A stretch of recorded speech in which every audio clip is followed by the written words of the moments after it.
now I can watch Stranger Things. Now I'm going to have enough emotional capacity left to watch the final series of Stranger Things. I was alright with Mr. Mercedes, the Stephen King thing with Brendan Gleeson. I was okay with that box set, or the three series, did all three seasons of that, when we had like Motherwell at Ibrox, St Mirren at Ibrox. Nervous stuff, very nervous, very tight. These teams playing well this season, like Hibs. Hibs always a bit of a threat. We're just beating them by a single goal, each of them. That was kind of nerve-wracking, but there was enough. It wasn't so bad that I couldn't handle a bit. Like Stephen King, there's a bit of horror in there. It's kind of fantastical, but it was just involving enough, and the games were just involving enough. But at the time it got to, though, we're playing Celtic at Parkhead and Aberdeen at Pittodrie in the space of 8 days.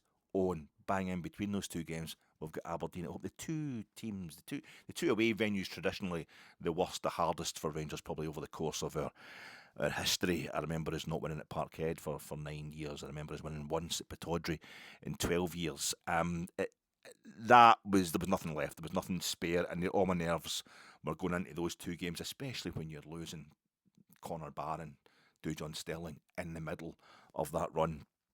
Yeah, it was the Harlan Coben is just requires no brain power whatsoever. Oh, it does actually. It requires a bit of brain power. It's a kind of esoteric. You've got to do a bit of kind of lateral thinking because it's so badly written, and the acting the actors just can't. They can't do it at all. It makes no sense whatsoever. It does flashbacks. It does flashbacks for like folk my age. Because they know they'll have completely lost the plot. Not because it's complicated, but because it's just so mind-numbingly boring. But that's what we needed. That's what we needed during that run of games. But now we've come to the end of that run of 7 games. Can chill out for a warm down. I think I've got 3 episodes of the Harlan Coben left on Netflix, and then probably Wednesday onwards, build up to the Annan game, etc. You get Ludogorets next week. I'll have the rest of Stranger Things watched. That's what a relief! What a relief! Switch the system off. It won't seem to switch off, sir. Technician, shut it down. It doesn't seem to want to shut. What do you mean it doesn't want to shut down? Switch the goddamn system off. That's an order. But it's countermanding the order, sir. It's shutting me out. It's. Do you mean it has a mind of its own? Yes, sir. It's gone from a hive mind to one brain. It's getting cleverer by the second. It's developing into a sentient being. It's cleverer than us. It's going to destroy us in T-minus 10, 9, 8. You goddamn fool. I told you always to keep one eye on what was happening below the radar. Danny Röhl's Rangers... thank you. Danny Röhl's Rangers, they're not growing exponentially in their capabilities, but he's definitely augmenting what he did when he first arrived at the end of October. Instantly made us a bit more organised and a bit more defensively sound, though it wasn't. It looked pretty fragile when we're watching us. It looked as if we could still give away a shed load of goals. Now, it didn't happen, no, quite a nervy watch at times. And any times we did concede 2 goals, like against Dundee United at Tannadice, well, he made sure we scored 2 goals, even if one of them was like 8 minutes into injury time. We lost that game at Tynecastle, but only by a single goal in the end. There's enough signs there that things were still improving under him. I wouldn't say we're getting exponentially the doubly better with every game that we play, but definitely looks like he's having to do maybe a bit less work these days. That performance today was completely self-contained. There was no real danger when you look back on it. During the game, that's not how I felt. I felt as if we were determined to throw the thing away. That's just my nerves. It's just my nervousness about us failing at the last hurdle of this 7 straight SPFL Premiership games run, but we didn't do that. And talking to the kind of mad scientists, the computers, technology taking over from man and destroying us, on that kind of theme, Danny Röhl's a great head coach, a fantastic head coach, but I think he wants to be a mad scientist. I think he fancies himself to be the mad scientist. And this is a bit of a tangent, unlike the rest of this podcast so far, which is actually a post-match reaction to a football match. He's reminded me of Bruce Forsyth. Don't mean he looks like Bruce Forsyth or anything like that, just Bruce Forsyth, if you're my kind of age, I'm 56, I grew up with Bruce Forsyth, the Generation Game, Player Cards, right? brilliant compere, fantastic host. I don't want to watch any stuff again because you tend to find stuff that you thought was really funny, but it's ropey in all sorts of different ways these days. Now they're a bit more educated and stuff. But I definitely, we all love Bruce Forsyth, but he insisted on being a singer and dancer. He thought he was a bit of a kind of cabaret guy. I think he wanted to be a Broadway kind of guy. He wanted to be a member of the Rat Pack. He did a Broadway run of singing and dancing, and I think the only night he gets sold out, he had Sammy Davis Jr. along. He was his hero, and immediately became my best mate in showbiz, Sammy Davis Jr. He came along and guested for him. They're singing and dancing together, doing the soft shoe shuffle and all that up on the stage, Mr. Bojangles and things. And I think Bruce always wanted to be. It was a charity show or something. Bruce, can you just you're kind of a bit of singing, a bit of dancing? No, we'd rather you just did a bit of your cheeky stand-up compere kind of act. But he didn't have the face for it, did he? Wasn't he? I mean, this is me talking here, I know, but he wasn't as good looking as the Rat Pack guys. He didn't quite have that glamour, but that's what he wanted to be. But he kept getting away from what he was actually good at. It was a good compere, a good host. He was the best. But he kind of and Danny Röhl's a great head coach, obviously a really good manager of football teams. But he insists on being this kind of mad scientist, a sports mad scientist. Chris Boyd, quite last season, Chris Boyd sitting in that same commentary position. He's in the day up at Pittodrie. Nadeem Bajrami's equalised Nicky Devlin's opener, but Rangers have been losing that game. The whole game, they've been losing that game. Before the game, Chris, what's that sports science nonsense that Philip Clement's doing, where there's players that have got injuries and he's not letting them play? We all had to play through injuries, and of course, Rangers end up losing that game 2-1, and an Aberdeen team that was heading up to the top of the table were at least going to take Rangers third place. We're going to put us into third place. We're going to take away our second place. There's no chance for us winning the title with all this adherence to the madness that is sports science, according to Chris. And Danny Röhl's doing the same thing. He's in the mad sports science stuff. He keeps insisting on substituting players when we're hanging on for a win. You get this. The build up to this game today, it's just been, we're 2-0 up against St Mirren. I'll take off our central defence and I'll put on Clinton and Ciala. It's 2-1 and we're hanging on into injury time. Well, the day we're 2-0 up as we get into injury time, he puts a new twist on it. Ian Crocker said, he's got the officials in his ear, Ian Crocker, the Sky commentator. He says, we've just been told, this is the 87th minute, we've just been told if there's no more injuries and no more substitutions, there will only be 2 minutes of injury time. You thought, the game has been flowing. It has been flowing mostly our way in the second half. This is fine, because the 3 minutes injury time, 2 minutes injury time plus 3 minutes of normal time remaining, that's enough. Aberdeen get one goal back, even though they've been getting played off the park for most of the game. They've been getting played off the park for most of this season. So to get a goal, the first goal in far too long, they're having trouble scoring goals. That'll get the fans on their sides. And all they've got to do is muck up our season. All they've got to do is give us a bit of a black eye, just to take some points off us, and Hearts are 5 points in front of us instead of just the 3, and Celtic are breathing right down their neck with their game in hand as well. That'd be great for Aberdeen. That'd be like a moral victory for them. Two goals in 5 minutes, that's no time at all. And I think so let's just get to that point. But then it gets towards, and he starts making substitutions, Danny Röhl. We're still 2-0 up, but we're almost can hear the final whistle. I'll bring on Nasser Jiga, the centre half who's been at AFCON for the last 3 weeks or whatever. I'll bring him on for Mikey Moore, the winger. Mikey Moore. I'll bring him. Wait, and that's so when they put up the board, it's 3 minutes. 3 minutes injury time, and it's still only 2-0 to us. And Aberdeen just need one goal. They can get 2 goals in 3 minutes. Need problems. He brings on Rabbi Matondo. He's taking the piss. Rabbi Matondo hasn't played. He hasn't been alive. He's been dead. He's been in cryogenic storage or something like that for the last 5 years. Where's he been? And you're bringing him on at Pittodrie. He just wanted to. He's gone from taking risks as we get towards injury time in games to extending the injury time to give opponents a chance to equalise. It's this kind of mad science that is ended up bringing on these central defenders that haven't played a game for a month or 8 months in the case of Dujon Stilling, getting them on for a wee minute here, a wee minute there when we're only winning a game by a single goal. That's what's ended up with John Souttar and Dujon Stilling being back to play the full 90 minutes at Parkhead, which was an absolutely seminal victory for Rangers. The mad sports scientist that is Danny Röhl. I think he knows what he's doing, but I was worried. I think I've been very worried. We've all been worried since we heard that Connor Barron. It's almost like he brings in players and they do really well, and then they get injured, so he brings in other players and they do really well too. It's almost like he knows what he's doing, Danny Röhl, with the mad sports science in his mind. But I was worried. I was kind of depressed on Saturday. I wrote a poem. You heard it in my preview pod. I was a bit worried. I was a bit uptight about this game, and it got so bad I'm walking about the streets, and I just come up with this. But a compacted piece of grit or an unbagged doggy shit. Dilemma, one must admit. To pass or stand on it. To leave the grit compacted. An opportunity redacted. To spread safety underfoot for your neighbour's slipping boot. To stamp with good intention on what your apprehension considers civic assistance may cause for quite a distance. The smell of dog shit on your shoe. Boo-hoo, boo-hoo-hoo.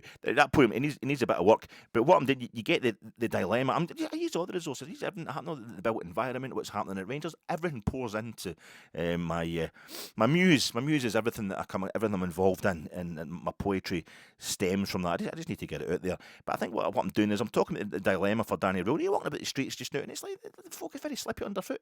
So you've got the council and their bins of pit out the wee bits of grit, and some of them just compacted and they're kind of brown. It's brown, the grit. And they've got little bits of grit in it as well. That kind of shit. But that's like dog shit like that as well with the stuff that's going about the streets. So you think, should I stamp it and spread it about? Just I can't bend down. I don't want to touch it, but I don't want to bend down because my knees are going to go and I'm really fat. I'm not very good at bending over. So just stamp on it to spread it out. But if it's a dog shit, then and I think that's what Danny Röhl must feel like when you've got the whole Rangers supporters screaming at him.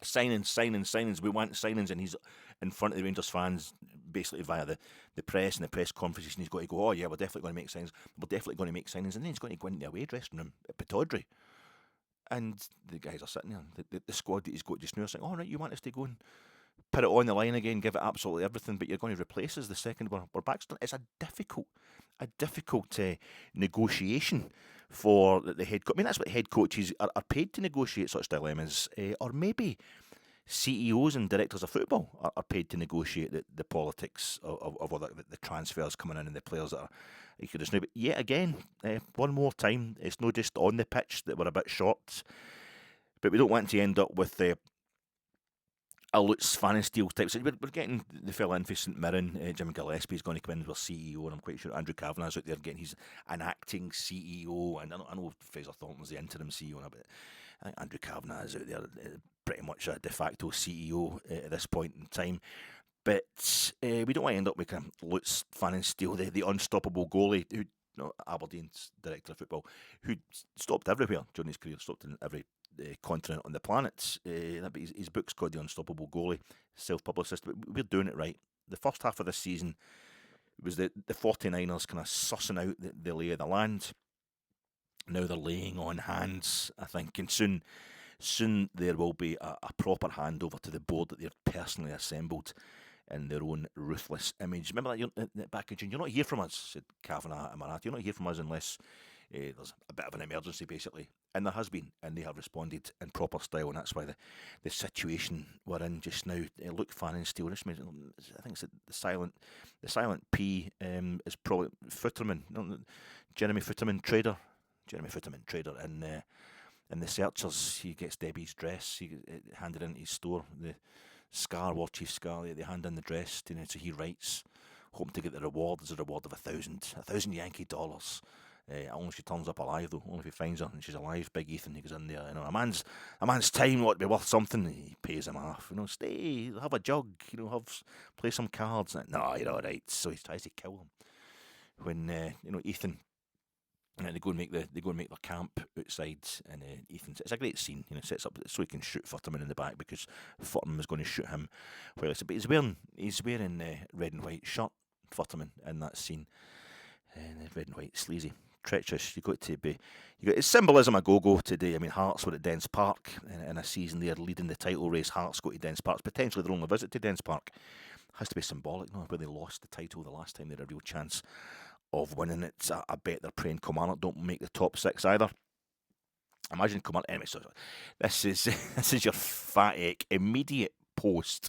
2-0 win upon a 2-0 win upon a 2-goal win at Parkhead, our number 2, making it 2-0 in the second of 2 halves of football today as we complete 2 games in a week at 2 venues against the last of all the opponents we had to play in the first 2 rounds of league games, making today game number 22 as we go clear into league place number 2 with our first win at Pittodrie since December. That's month 1-2 of 2022. Another clean sheet, another win. Motherwell are now 7 points behind us and looking more mid-table.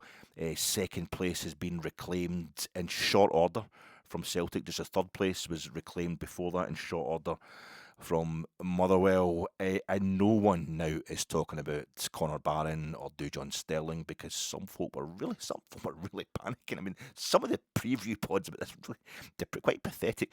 We're really panicking about their injuries being the beginning of the frightened little puppies. Some of these podcasters. Worry about that being the beginning of the end of this season, but it wasn't. Reaction Pod coming to you in association with Jersnet. You can check out Jersnet this Sunday night, but Jersnet usually 9:30 Sunday night, the flagship show, 9 o'clock. The preview pod from Jersnet and the Jersnet YouTube channel. Bit of illness in the camp though, some injuries at Jersnet this weekend, so no flagship show on Sunday night. But what you do is just go back in and check out Stuart and Craig on the Friday night preview pod because they were discussing a 2-0 win for Rangers against Aberdeen. Same thing. Just watch that again. Still everything there just applies. I'm sponsored by that, and I'm also sponsored by how much I drink in a day. What I drink in a day. Have you seen that? It's a Welsh fella. I think it's Neath. He's from, big rugby fan, just a big young fella who likes going out on the lash, likes sinking the pints to the point where he started recording. It's on YouTube. You're on YouTube just now. Go on it. Just put in what I drink in a day. What I drink in a day.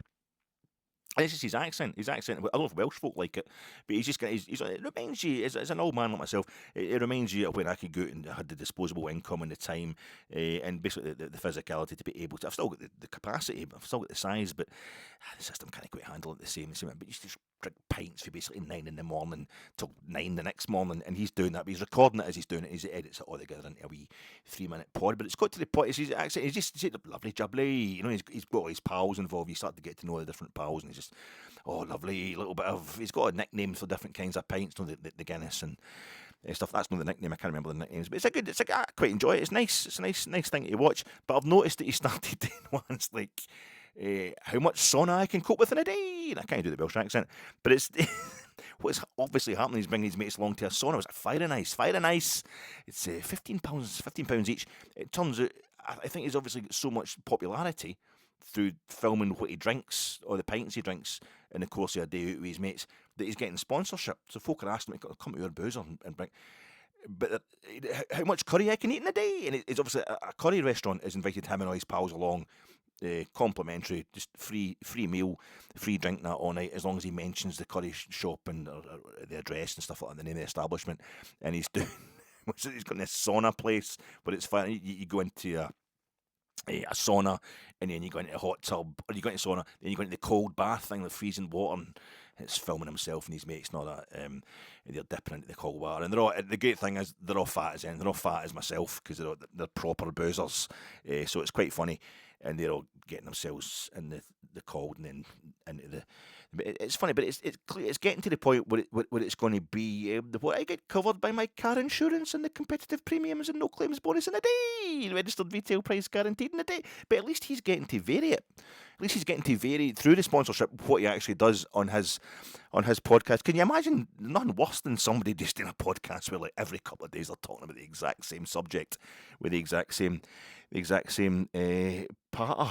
How much was I worried about Rangers in a day? I was worried about them all day.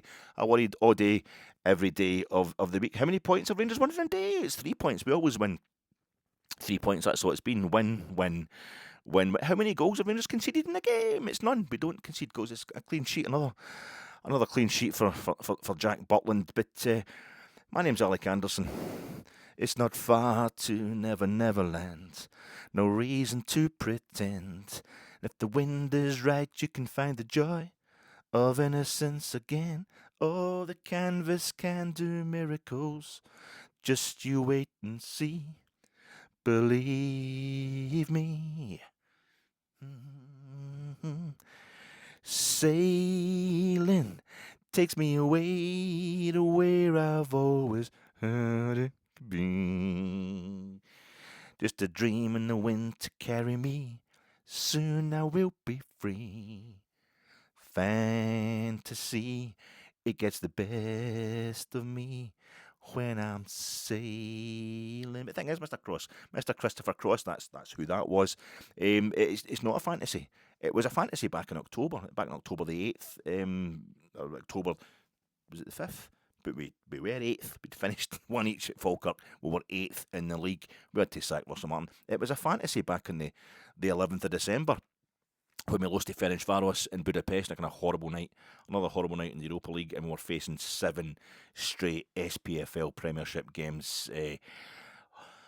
Of the kind of toughest order, really, featuring trips to Tynecastle, Parkhead and Pittodrie, definitely the 3 toughest away venues for us. And Tynecastle's not a tough away venue for us in a normal season, but this season it definitely was going to be. It was a fantasy on the 21st of December. It's just 3 weeks ago. It's only the 21st of December that we lost at Tynecastle. It feels like 5 months ago. It's been so intense across this Christmas period, this festive period. It was just a fantasy then, just 3 weeks ago we lost at Tynecastle, that we could put together this run that would have us 3 points off the top of the league, albeit we've played a game more than Hearts and a game more than Celtic below us. But we have the title race. It's a 3-way title race just now. It may not last for long, but it's nice. It's nice to put this little block. It was the blue bins.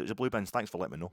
I'm going to talk about the game in 2 seconds, but I was asking you last night, the preview pod. It's only right that I just nobody bothered getting in touch, so thanks for that. I had to look it up myself.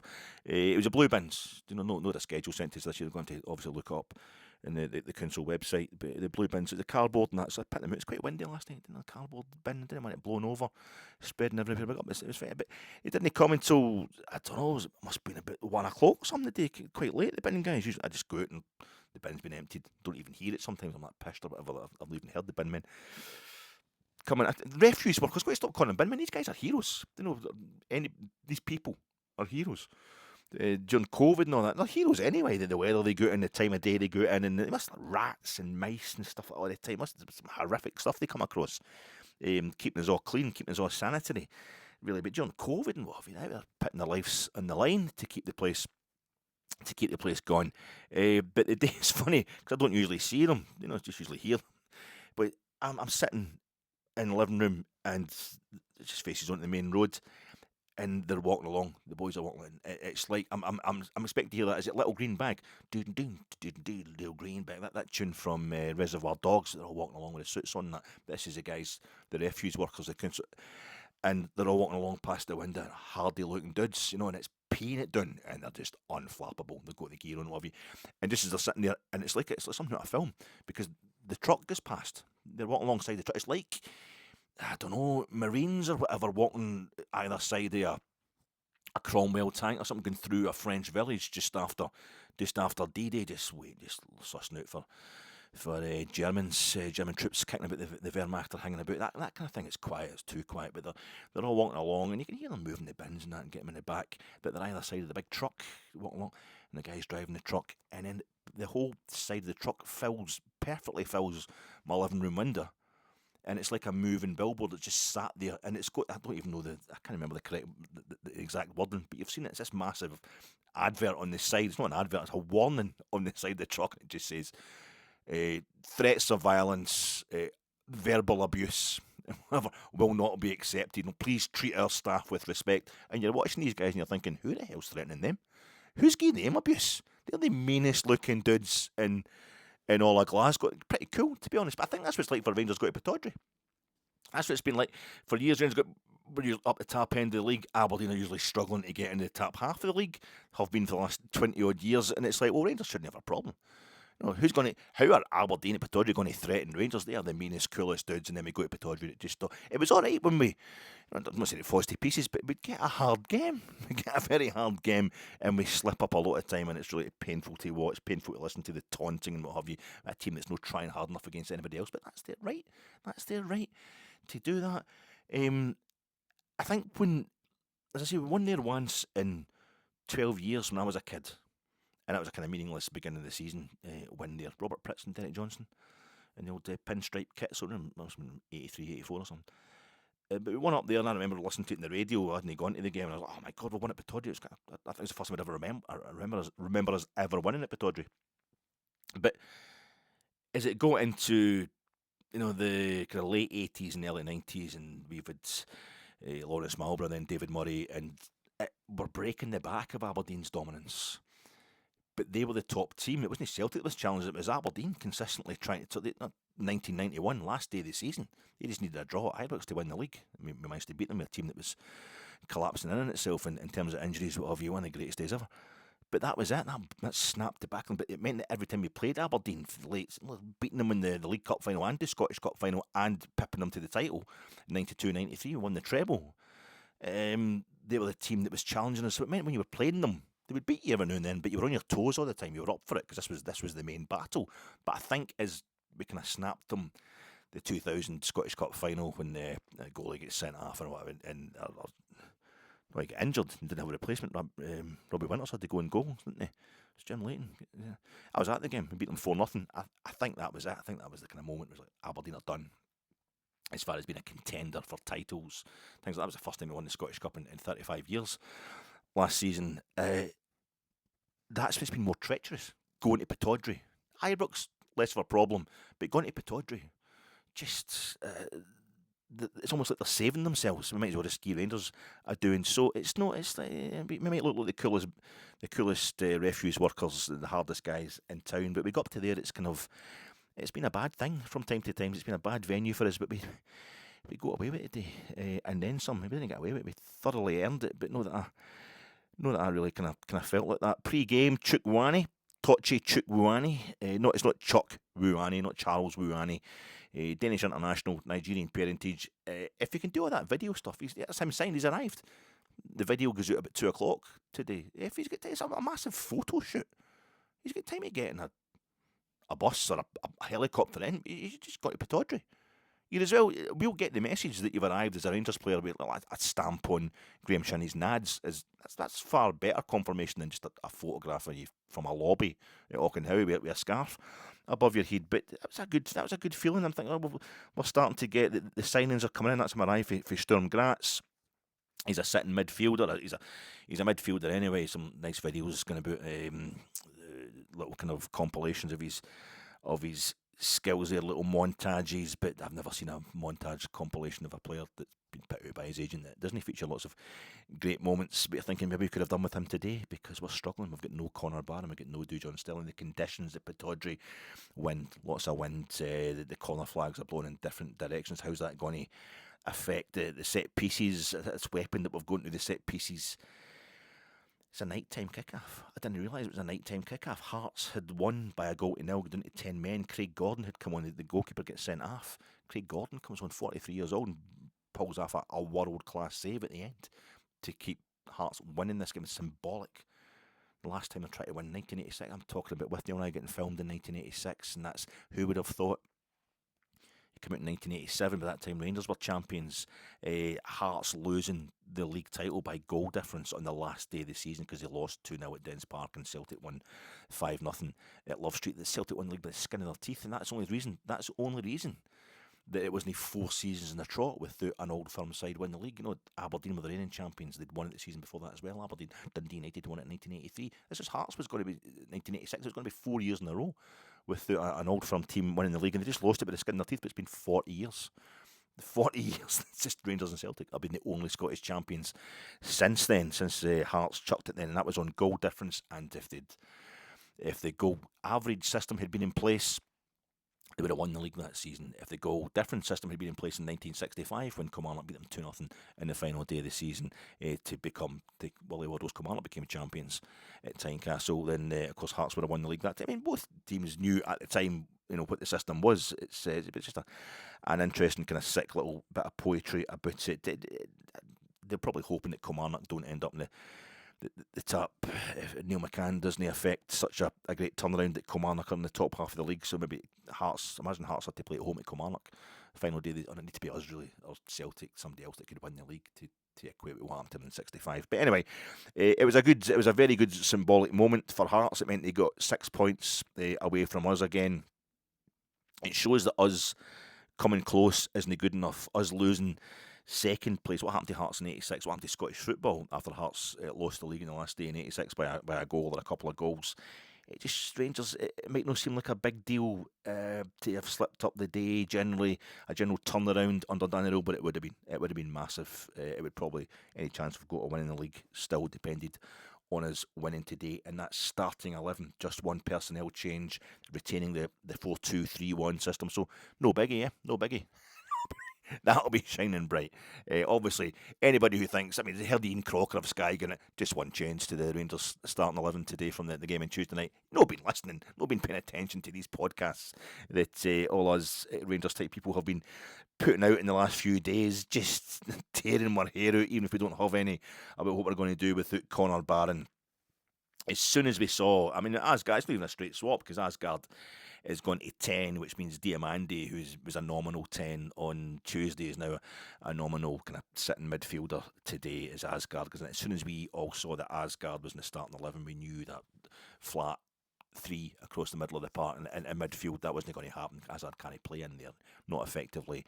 Anyway, disappointing against Celtic. Early booking, previous time against Celtic, Hamden got himself sent off early doors as well. AASGAARD is no the best with the physical battle, so we're obviously going to play 4-2-3-1. We think we can do without Connor Barron. We can do this, and there was a bit of panic going to put Rangers land. I think some idiots were in their preview pods predicting we'd either go 4-3-3 or we'd put Tav into the middle of the park if we couldn't get Chuck Wani in on time. We'd go Tav into the middle of the park and start with Aarons at right back. That didn't happen either. The manager just get 4-2-3-1 and put AASGAARD in there. Oh, fool. He doesn't know what he's doing, Danny Röhl. Why am I so nervous? But so many tall players on the park. AASGAARD's a big physical unit. We've got Chermiti, big physical unit. Obviously, FERNANDEZ and John Souttar. But if the wind's blowing on all different directions, are we going to have any accuracy at all? The Scott Fry factor, the new set piece coach, that's not going to win us the game. And Tuesday night against Aberdeen, try the same thing the day. The ball's going to go anywhere, everywhere. There's not going to be any accuracy. And we've got all these big guys, when we actually need wee skillful guys, the ball on the deck's what it's all about. These big guys are going to get wee guys running at them because Aberdeen will just put it. There's a bit of negativity going on there.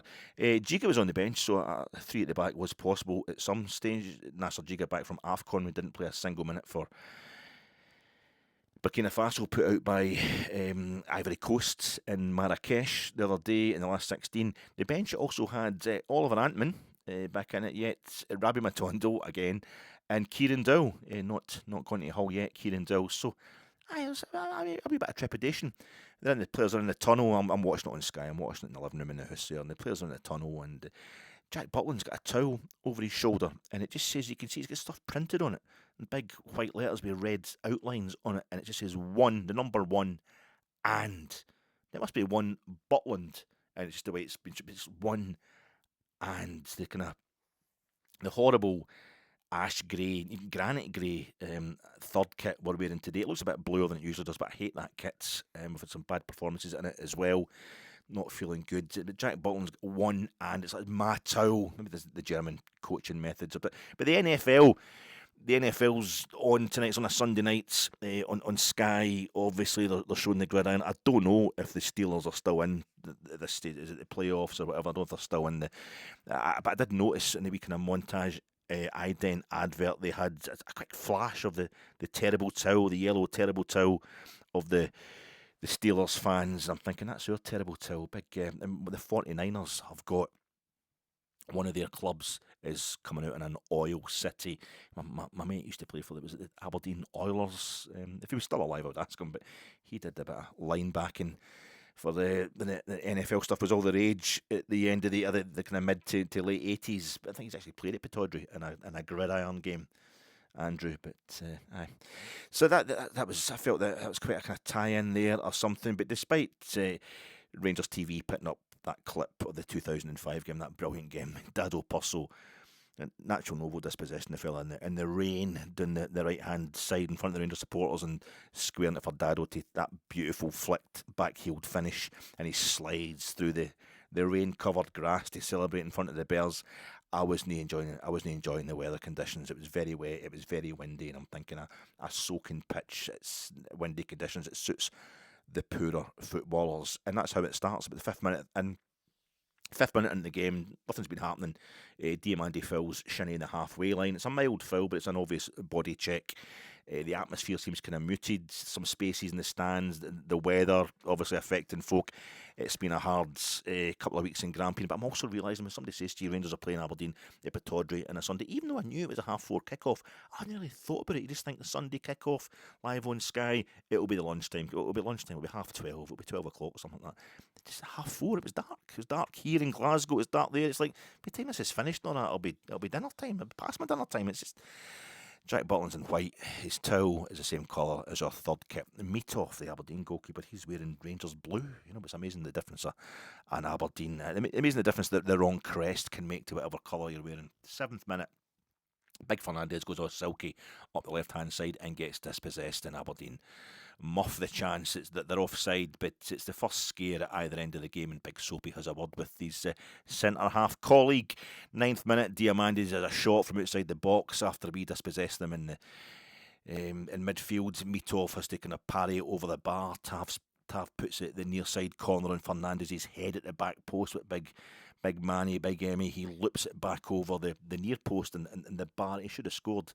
But this is us out the blocks and showing our hand. But are we showing that we're not going to be as accurate with the set pieces in this game because of the wind and what have you? 11th minute, Gassama nutmeg. Somebody gets pulled back and he's rolling about the deck as if he's injured. Did I mention the actual team itself? You know, the same team as Tuesday except for Gassama and for Connor Barron, basically. But it's Dio and Raskin are nominally a sitting two in midfield.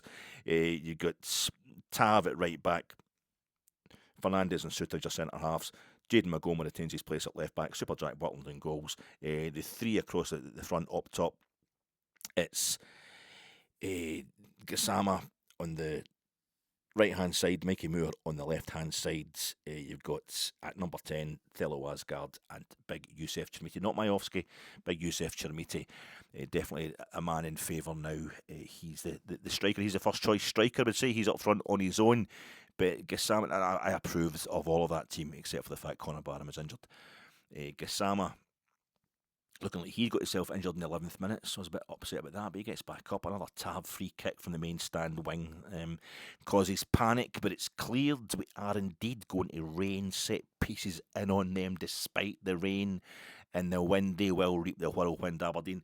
15th minute, John Suter, long ball to Chermiti, who he kind of chests it down with his arms almost, the arms up, kind of chests it down, turns, and he has a kind of semi-accurate shot from outside the box. 16th minute, Milanovic, he fouls Magoma as we get away from him.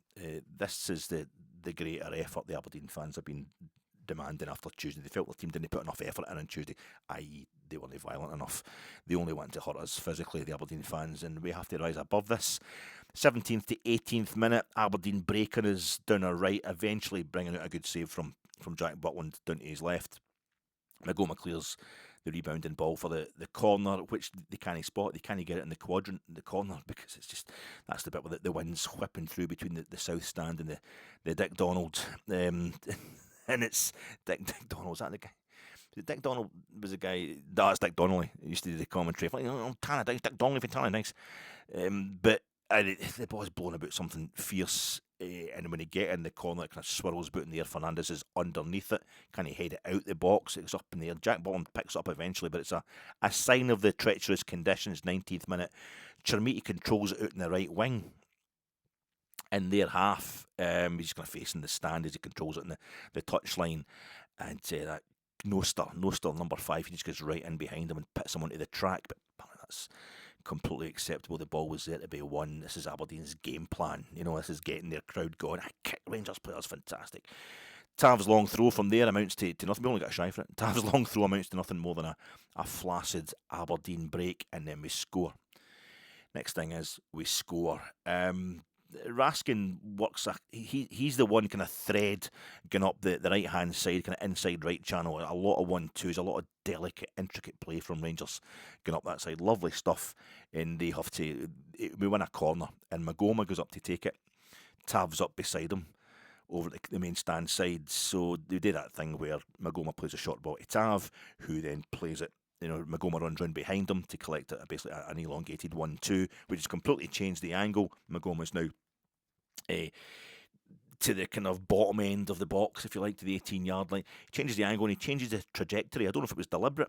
He definitely put some air into it, but it's flatter than I think anybody's expecting. And Big Fernandez is at the back post, so I don't know if he was trying to hit Big Fernandez and AASGAARD, two big players at the back post, but it goes a bit flatter than we're expecting.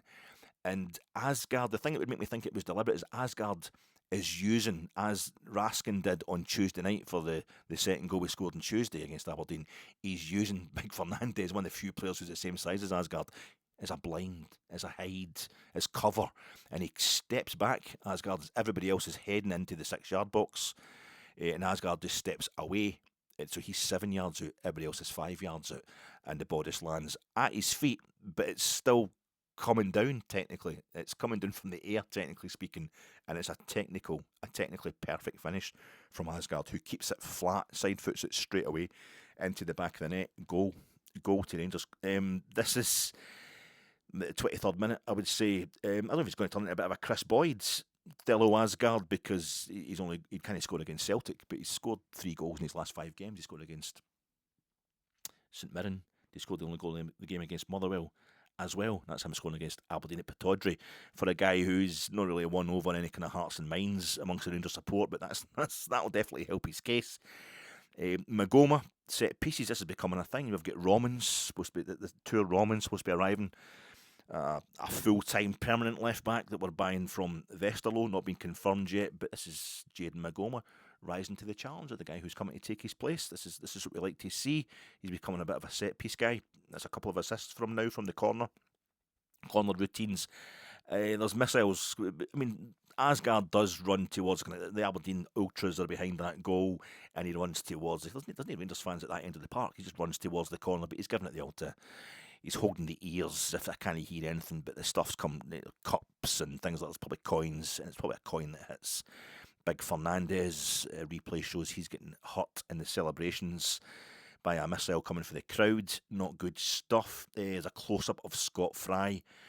He does not look like he's on the bench sitting a big Scott Fry. He does not look like a set-piece guru. He doesn't look like any kind of guru. He just looks like a guy who's kind of sat in the sofa in a bit of a huff, or just struggling to take an interest in the rom-com that he's telling. No, Hen, we'll watch this. That's you want to watch. We'll watch this. He's struggling to take an interest. That's a bit heteronormative, but it's because I'm in the same situation. He just looks like a kind of heteronormative kind of guy, bit like myself. But Scott Fry, but he's a guru. He is making it all happen.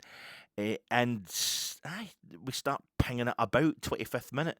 High in the right-hand side, kind of inside right channel again, moving into the middle of the park.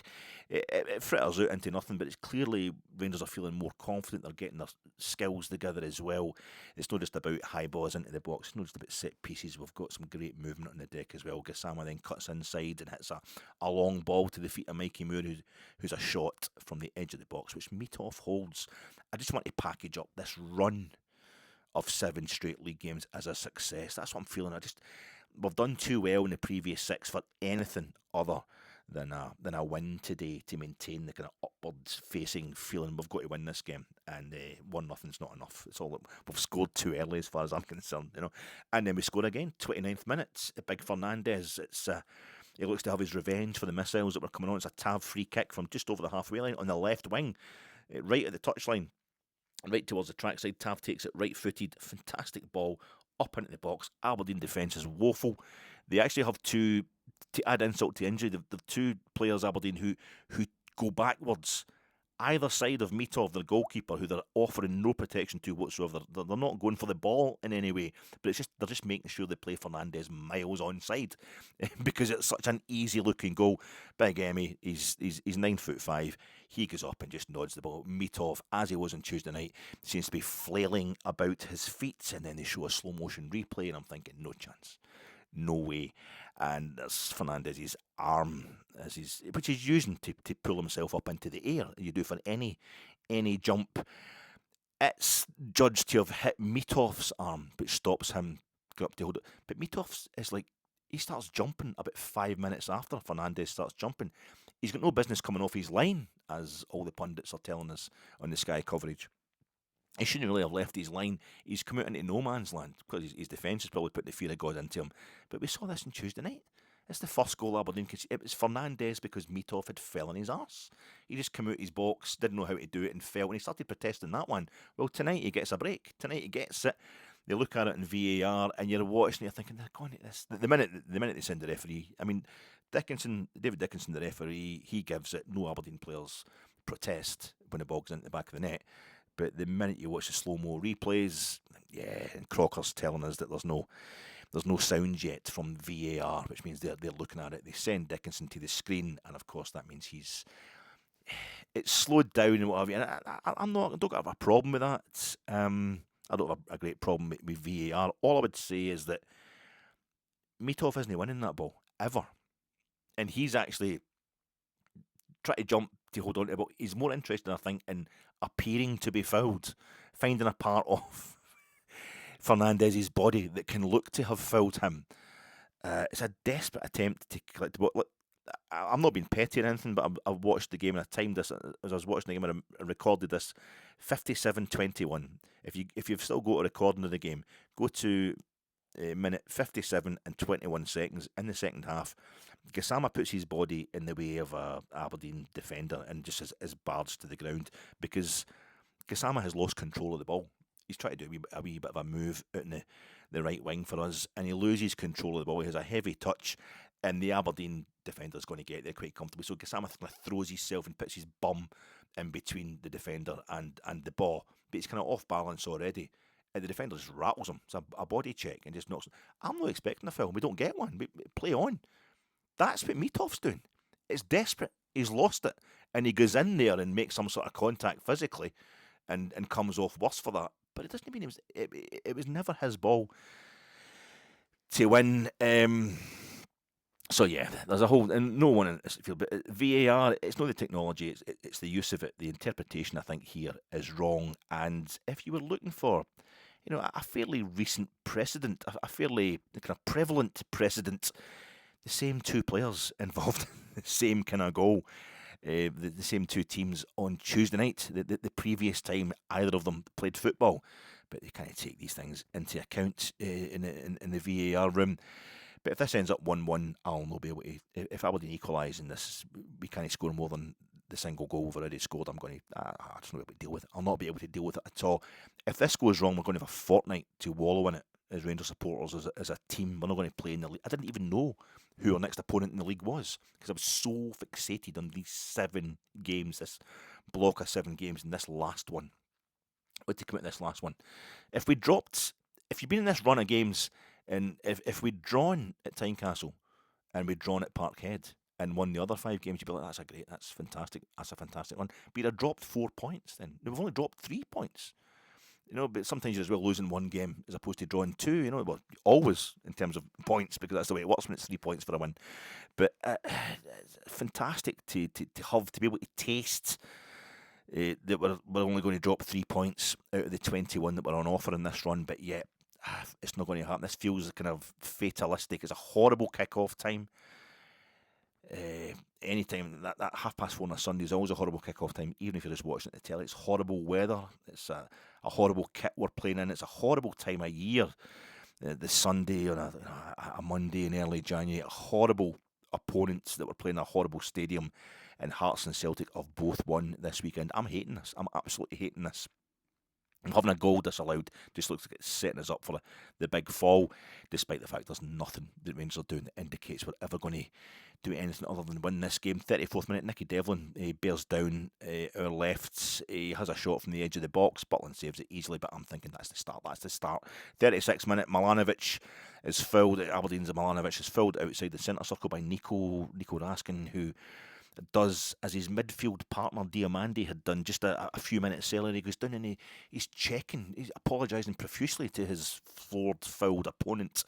And I'm thinking, is this a sign of total weakness? They're running about trying to break our legs and getting, pretty much been allowed to do so by the referee, that their fans are chucking missile at us. Is this a weak behaviour? Is it naive behaviour? Is it admirably professional? genuinely sporting, or is it just a kind of better class of shitbaggery? Because I think maybe Diamante and Raskin are hodding these guys on the deck. Sorry, mate. Oh, sorry, pal. Looking as if they're patting them in the head and giving them reassurance that it's a sporting encounter when they're actually getting their hands on to make sure they can't get up quickly. But 39th minute, Tav has a shot from 25 yards out that looks as if it's on target. It is on target, but it's very savable.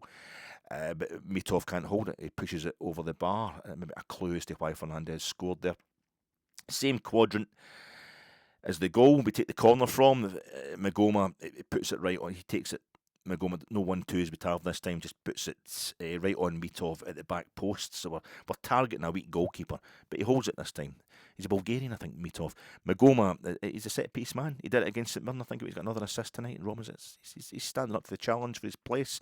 41st minute, we keep jabbing it away at the edge of our box, bit of pressure from Aberdeen without really, but it keeps landing at an Aberdeen player's feet. It's a bit like, it's reminding me of Amor Fata's goal for Dundee United against us at Tannadice, the goal that put them 2-1 up against us in that game.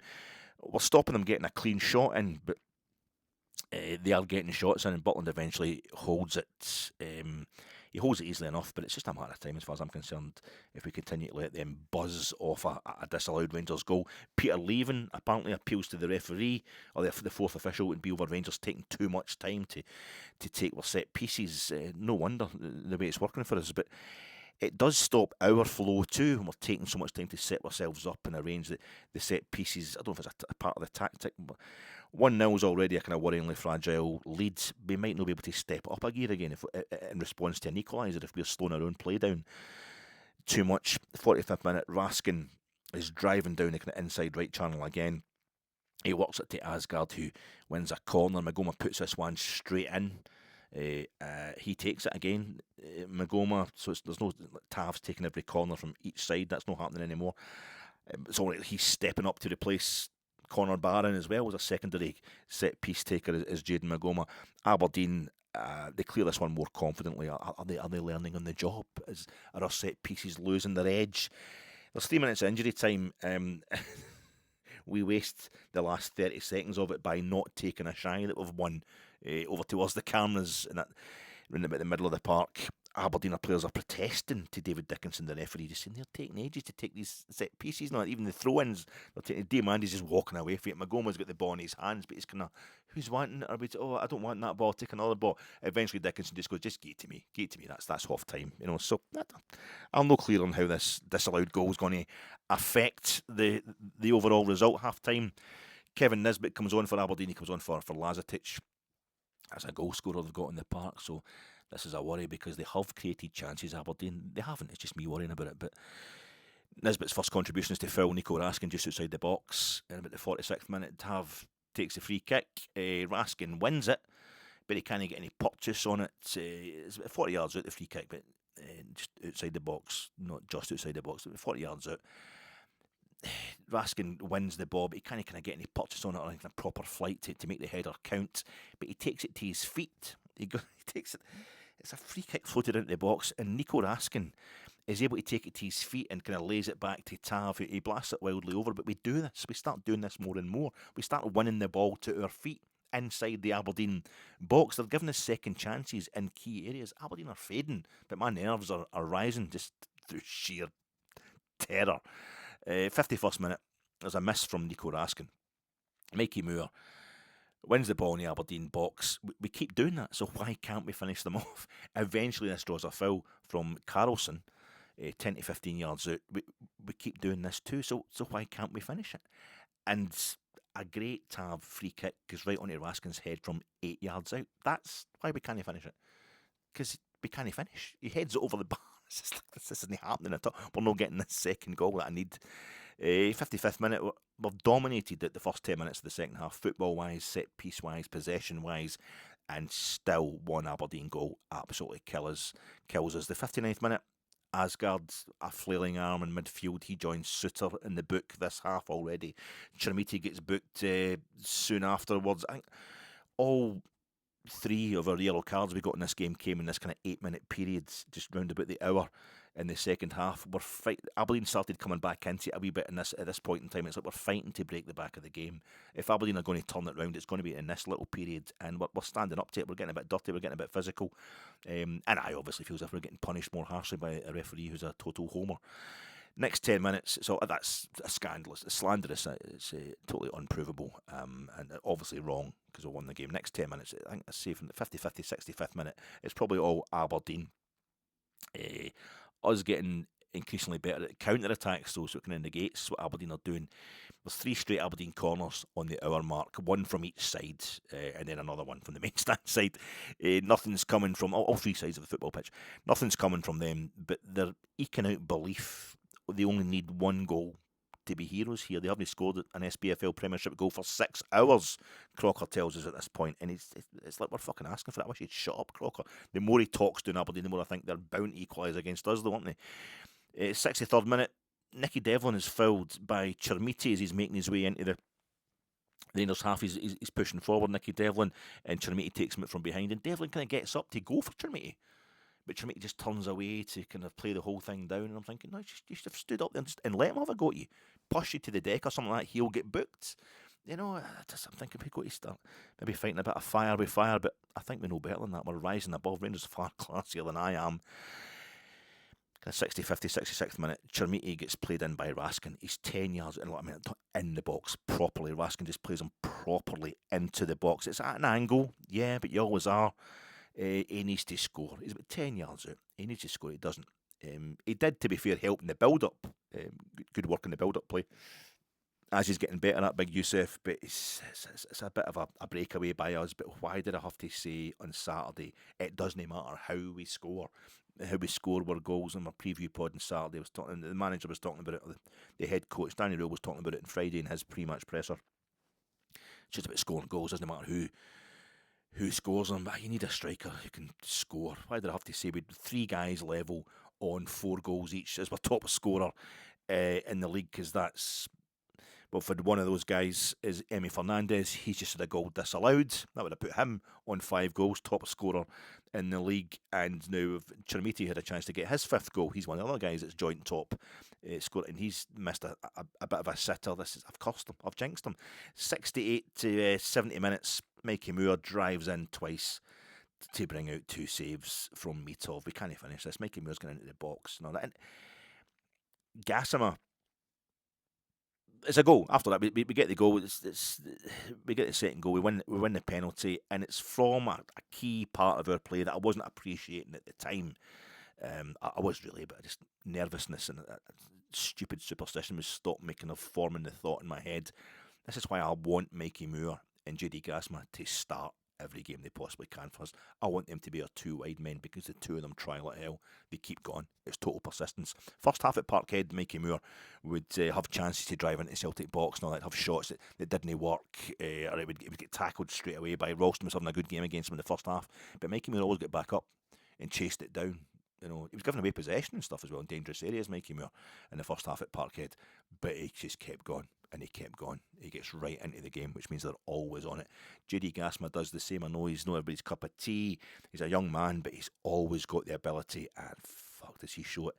It's it all comes from my usual kind of paranoid worries because Stuart Armstrong's come on for Aberdeen. He's playing from the other night, but Crocker then tells us, Ian Crocker, the Sky commentator, tells us that Stuart Armstrong's that was the first time on Tuesday night. That was the first time he'd lost against Rangers in 15 appearances against them. The times he's playing for Dundee United and Celtic against us in the league. And I'm thinking, oh, he'll want revenge for that then. He's going to get revenge for that. And he starts taking their corners. And he kind of slightly overhits it, but Tav kind of clears the corner. And it's fantastic by Tav. He's on the right hand, the right back area. And it's a big physical challenge. Somebody kind of body checks him. Tav absorbs the body check to get there first, and not only get there first, and just I thought he was going to get wiped out into the track side, but he holds his position just enough where he was getting basically kind of pushed off the park to play a lovely ball up the wing. Just clear. I would be quite happy for him to punt it, clear it, get it up the park, but he's playing a really effective ball up to now. I think is it Chermiti? Big Chermiti gets it. I think he plays it back to Mikey Moore. Then Mikey Moore's trying to work a 1-2. anyway, the ball's behind Chermiti. It's not a good enough ball, but he checks back the big man and he sends it across the park and it ends up at JD Gassama. And Graham Shinney is over there with him. And it's a stand. It's slowed right down the pace of this break. So there's about 20, 30 yards to the byline. JD Gassama has slowed it right down from a standing start. He just knocks it past Graham Shinney and leaves him for dead. Nicky Devlin comes in just as the ball. This is just as Gassama is heading towards the box. He catches it well before the byline, and he's heading towards the box. Nicky Devlin comes in, Scotland international, and Gassama nutmegs him. But this time, Graham Shinney's kind of got himself back, and he trips Gassama. Gassama totally embellishes the fall, but contact is made, and as the commentators were saying, I mean, if the one person protests absolutely everything, it's Graham Shinney, and he tries to do the old, he's diving. As soon as the ref gives a penalty, just like, shit, yeah, I touched him. I brought him down, and it's Tav. Tav is going to step up. This is the 72nd minute, a great minute. 72, Rangers 1872, 1972.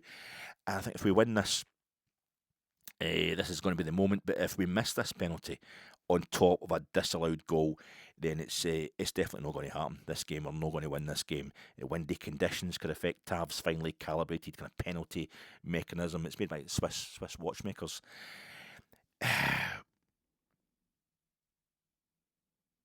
Tav just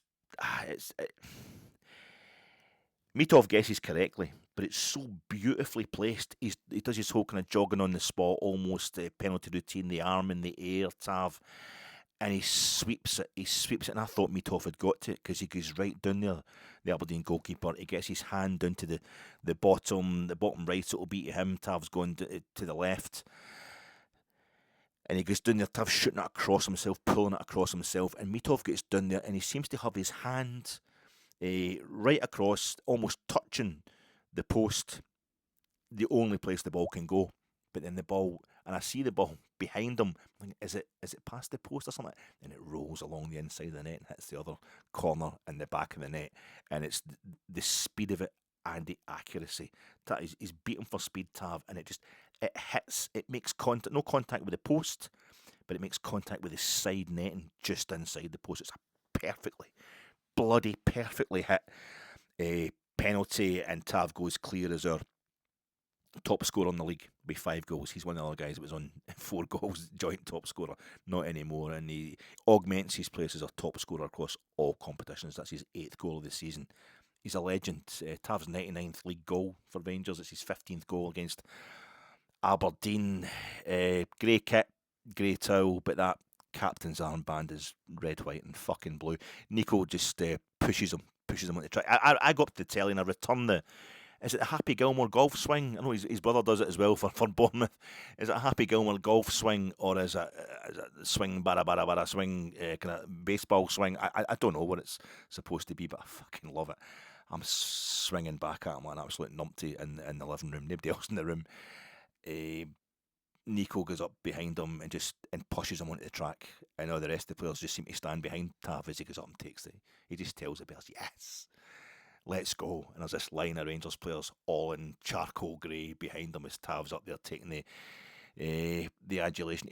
We just look like the meanest gang of refuse collectors in all of Glasgow. What a crew, a real tight crew. Drop of a hat, these guys will rock and roll, and I instantly go to worrying about us merely setting ourselves up for the moment we undoubtedly, indubitably lost the league. All we're really doing is increasing the chances of this being our only league trip to Pittodrie this season. That's quite good, but keep them down there. They can stay in the bottom half and we'll have to go back to Pittodrie this season. I was far too chuffed as far as I'm concerned about us winding them up with that 2-2 draw back in April in last season, when we didn't even material to win that day. It was just to stop them being the team that beat us to hand the title to Celtic with a weakened team out there. We've been 2-0 with 10 men. Connor Barron, who they hate as a traitor, he was our captain. I thought that I enjoyed that too much. I was boasting about it yesterday. I'm asking for trouble. Yesterday I also said there wasn't enough hubris for this to be a tragedy if Rangers had lost the league this season. We weren't expecting to win the league this season, or for most of this season. 2-0 up and looking like we're consolidating a great run to the title, though.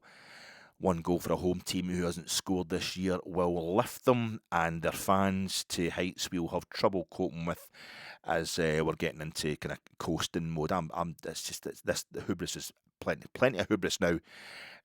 Our truly skillful football is actually prevailing in conditions that are super hostile. We keep breaking on them when they try to mount a comeback, but we can't score. We've got nice spells of possession around our box, but we can't score. I predicted 2-0 before the game, but I was really reluctant to be so cocky, and now I want 3 or 4 for Rangers. I want this done, not because I want us to rack up the goal difference, or just, I just want the game done. It's about executing the game.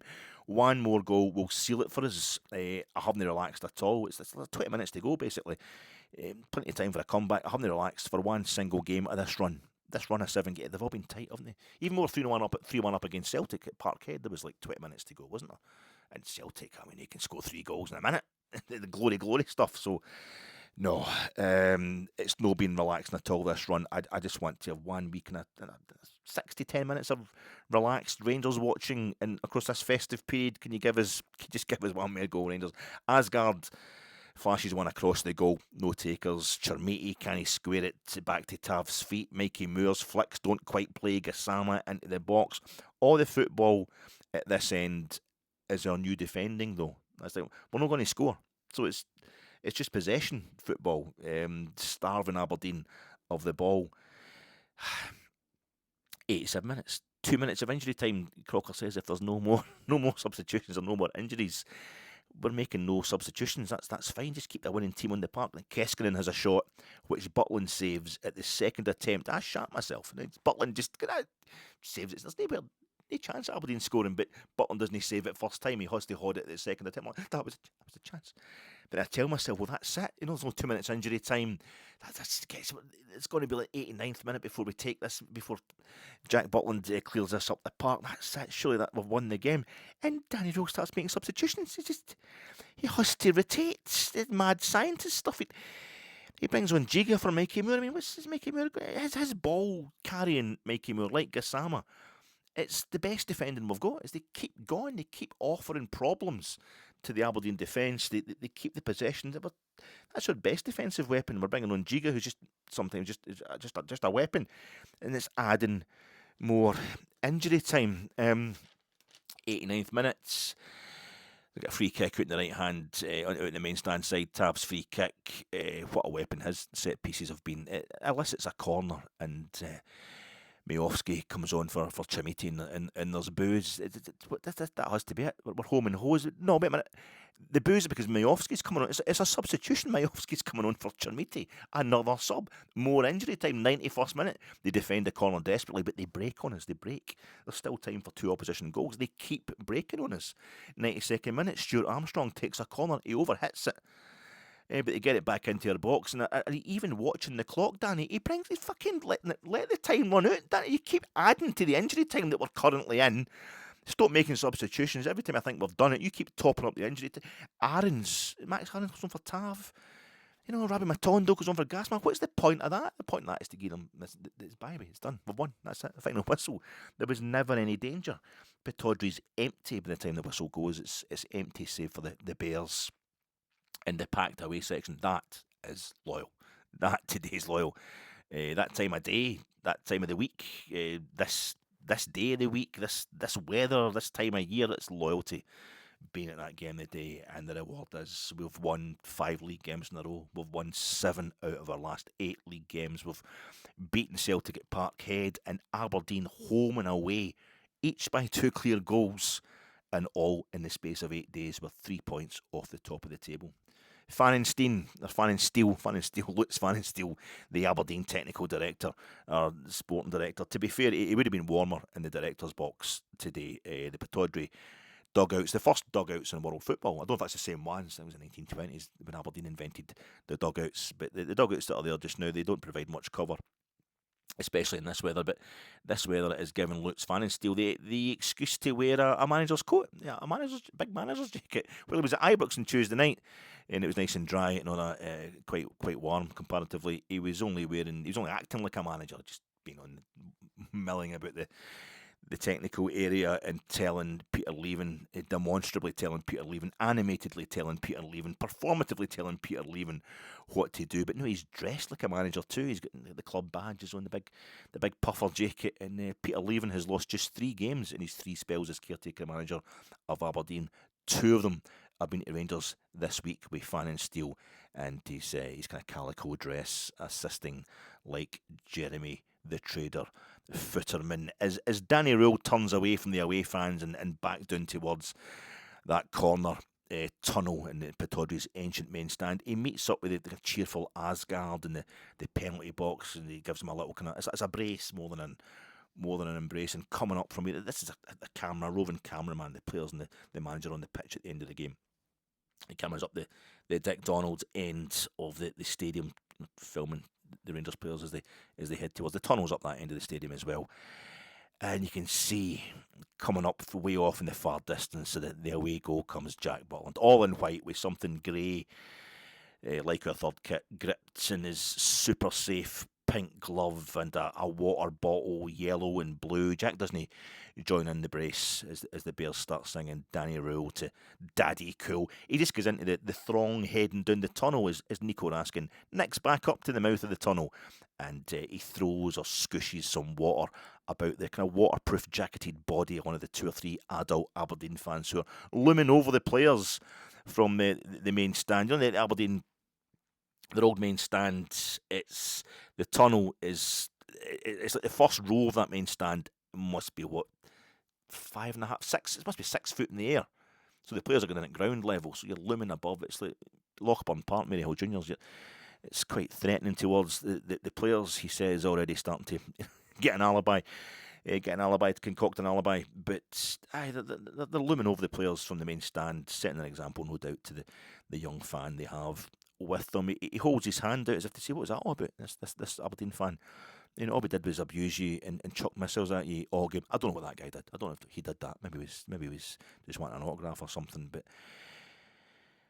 Jack Butland does not offer him the towel to dry himself off. Jack Butland does not offer that Aberdeen fan the terrible towel, the towel that Rangers have neither chucked in despite horrible setbacks this season. The towel with the one and printed on it, one and's the next game, one game at a time, one more game and one more game, and so what, until something shiny is won, and on to the next, and another 3 points, and we've gone 4th, then 3rd, now 2nd, and the only place left to go now is to place number 1 in white lettering with red around the border. Don't you complain about this, Aberdeen fans, and we won't complain about the missile hitting Fernandes on your firm, getting on the track side and attacking infirm Rangers fans, attacking Fernando Rixon on the pitch. I'm not in the mood right now to reignite my suspicions about young Nico Raskin's young silly character, especially when he's just put in a tremendous performance again. Definitely starting to stand up in every game. Nico Raskin getting much more regular, much more consistent in his top-notch performances.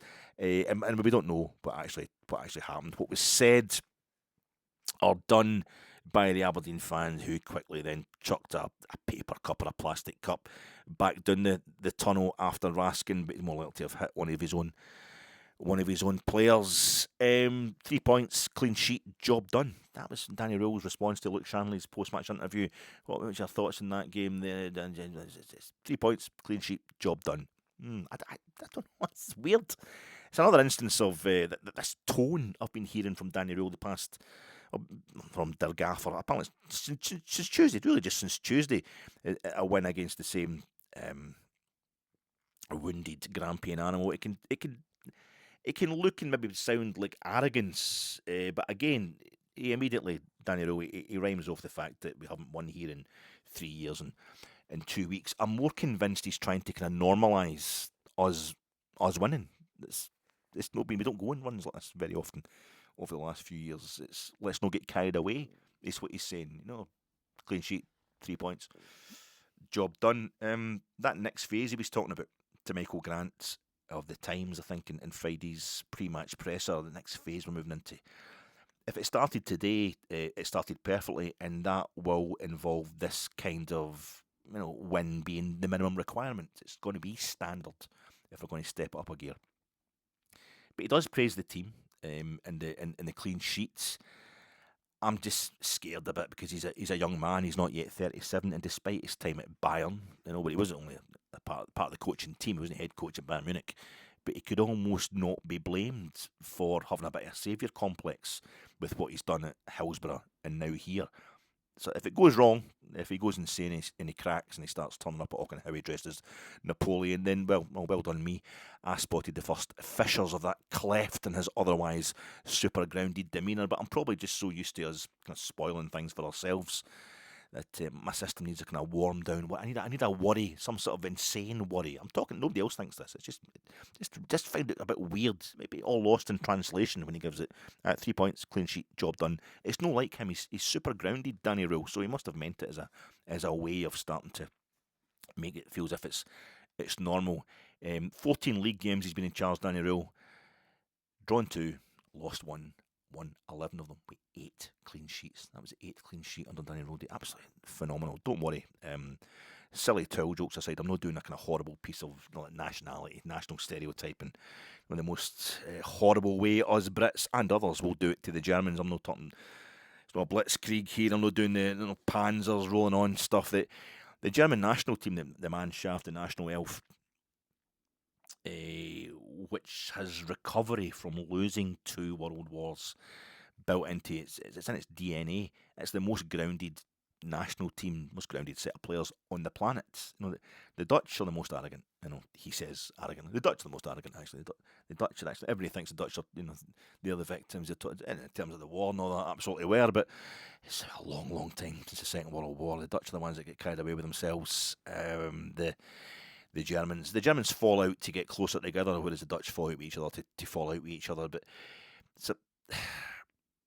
I think that's why German teams are rarely seen as excelling in the entertainment factor, which is garbage. If you ever watch the German national team over a period of time, they can be absolutely phenomenal. But it's why they never go up either, because they've known better than anyone that disaster's always just around the corner. As a people, as a country, disaster's always just around the corner for their cruising, cocksure opponents as much as for themselves. And the Second World War stuff, that was, the Nazis didn't lose that war by being diligent and patient the way Danny Röhl has been. They lost it by overextending themselves. Same as Napoleon, opening up too many fronts at once, taking on too many big enemies too soon. It's a horrible xenophobic comparison, but it's a horrible insult, and like most insults, it's inaccurate. Danny Röhl isn't spreading us too thin.